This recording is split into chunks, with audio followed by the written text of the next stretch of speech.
Abraham Lincoln എന്ന പടക്കപ്പൽ അമേരിക്കയുടെ 8 സൈനികർ ബങ്കറിൽ കഴിഞ്ഞിരുന്ന 9 പേരെന്ന് മാത്രം സമ്മതിച്ച് ഇസ്രയേൽ 9ഓളം സ്ഥലങ്ങളിലേക്ക് ഇസ്രയേലിൽ ആക്രമണം നടത്തി ഇറാൻ.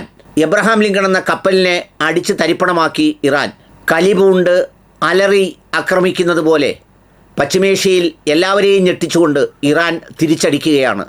ഒന്നെങ്കിൽ നിലനിൽപ്പിൻ്റെ പോരാട്ടം, അല്ലെങ്കിൽ എല്ലാ അർത്ഥത്തിലും തകർന്ന് തരിപ്പണമാകട്ടെ എന്ന സ്വയം ബോധ്യം തങ്ങളുടെ പരമോന്നത നേതാവ് ആയത്തുള്ള ഖാംനെയിയെ കൊലപ്പെടുത്തിയതിനും കുഞ്ഞുങ്ങളെ വധിച്ചതിനും ഒരു കാരണവുമില്ലാതെ ആക്രമിച്ചതിനും തിരിച്ചടി എന്നോണം കയ്യിലുള്ളതെല്ലാം വെച്ച് തിരിച്ചടിക്കുകയാണ് ഇറാൻ.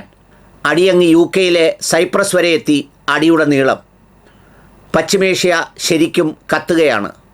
ജാംഗരൻ എന്ന പരിപാവനമായ മസ്ജിദിന് മുകളിൽ ചുവന്ന കൊടിയുയർത്തി ഇറാൻ. വരുന്ന മണിക്കൂറുകൾ, വരുന്ന ദിവസങ്ങൾ കടുത്ത ആക്രമണത്തിൻ്റേതാണെന്ന സൂചന നൽകുന്നതാണ് ആ ചുവപ്പ് കൊടി എന്ന് പറയപ്പെടുന്നു. ഏതായാലും പശ്ചിമേഷ്യയിലെ ഇറാനുമേൽ ഒരു കാര്യവുമില്ലാതെ സ്വയം പ്രതിരോധമെന്ന പേരിൽ കടന്നാക്രമിച്ചത് ഇപ്പോൾ പൊള്ളുകയാണ് അമേരിക്കയ്ക്കും ഇസ്രയേലിനും. അമേരിക്കയിലെ ഒരു സൈനികൻ മരിക്കുന്നതിന് പോലും ട്രംപ് മറുപടി പറയേണ്ടി വരും. അതുകൊണ്ടാണ് അതിന് മുന്നോടിയായി കമലാ ഹാരിസും സൊഹ്റാൻ മംദാനിയും പറഞ്ഞത് ഇത് അമേരിക്കയ്ക്ക് കൊലച്ചോറാണെന്ന്. ഇത് അമേരിക്കയെ ഒരാവശ്യവുമില്ലാതെ യുദ്ധത്തിലേക്ക് വലിച്ചിഴക്കുകയാണെന്ന്. നെതന്യാഹുവിനെ പോലൊരാളിൻ്റെ വാക്ക് കേട്ട് ട്രംപ് പോലൊരു വിടുവായൻ ഇതിലേക്ക് ചാടി രംഗത്തിറങ്ങുകയാണെന്ന്.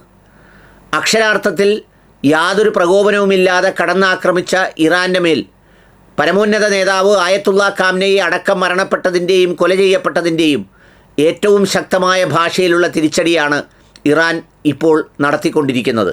എബ്രഹാം ലിങ്കണെ അടിച്ച് നിലംപരിശാക്കി. അമേരിക്കയുടെ വലിയ അഭിമാനകരമായ കപ്പലാണ് എബ്രഹാം ലിങ്കൺ. നമുക്കറിയാവുന്നതുപോലെ ലോകമടയാളപ്പെടുത്തപ്പെട്ട ഒരു വലിയ മനുഷ്യൻ്റെ പേരിലാണ് രാജ്യങ്ങളെ ആക്രമിക്കാനുള്ള കപ്പലുണ്ടാക്കിയിരിക്കുന്നത് പിൽക്കാലത്ത് അമേരിക്ക. ആ കപ്പലിലേക്കാണ് മിസൈലുകൾ പലതവണ തൊടുത്തുവിട്ടത്. അതോടൊപ്പമാണ് ബങ്കറിൽ ഒളിച്ചിരുന്നാൽ സുരക്ഷിതത്വമാണെന്ന് കരുതിയ ഇസ്രയേലിലേക്ക് ബങ്കർ തകർത്തുകൊണ്ട് 9 പേർ മരിച്ചു എന്ന് ഇസ്രയേൽ തന്നെ സമ്മതിക്കുന്നത്. 8 or 9 സൈനികരാണ് അമേരിക്കയുടെ സൈനികർ കൊല്ലപ്പെട്ടതെങ്കിലും അമേരിക്ക 3 പേർ സർവീസിനിടയിൽ ജീവഹാനി സംഭവിച്ചു എന്നാണ് പറഞ്ഞിരിക്കുന്നത്. നിരപരാധികളായ മനുഷ്യരാണ് കൊല്ലപ്പെടുന്നത്. സൈനികരോടും അതിന് പോകുന്നവരോടും കുറ്റം പറഞ്ഞിട്ട് കാര്യമില്ല, അവരെ മേൽ തീരുമാനിക്കപ്പെടുന്നതാണ്.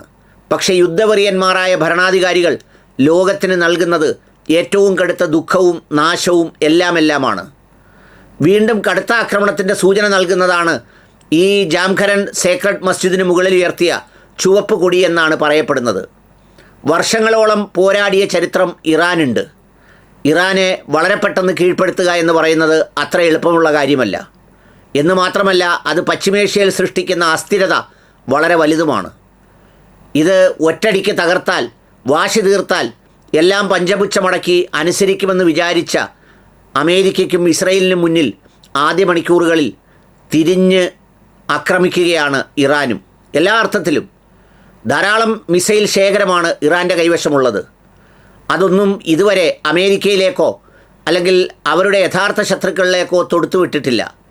ഇപ്പോൾ UK-യും ആക്രമിച്ചു കഴിഞ്ഞു. ഇനി നേർക്കുനേരെയുള്ള പോരാട്ടത്തിൻ്റെ ദിനങ്ങളായിരിക്കുമെന്നും ഒരിക്കലും മറക്കാത്തത് നൽകുമെന്നുമാണ് ഇറാൻ വാശിയോടെ തിരിച്ചു പറയുന്നത്. ഏതായാലും പശ്ചിമേഷ്യൻ സംഘർഷം മനുഷ്യർക്കും മനുഷ്യജീവിതത്തിനും ലോകത്തിൻ്റെ സാമ്പത്തിക ക്രമത്തിനും നൽകുന്ന തകർച്ച വല്ലാത്ത വലുതാണ്. 2 യുദ്ധക്കൊതിയന്മാർ, 2 വെറിയന്മാരുണ്ടാക്കുന്ന ഈ യുദ്ധം യഥാർത്ഥത്തിൽ മനുഷ്യരാശിക്കെതിരെയുള്ള യുദ്ധം തന്നെയാണ്. യാതൊരു തർക്കവുമില്ല.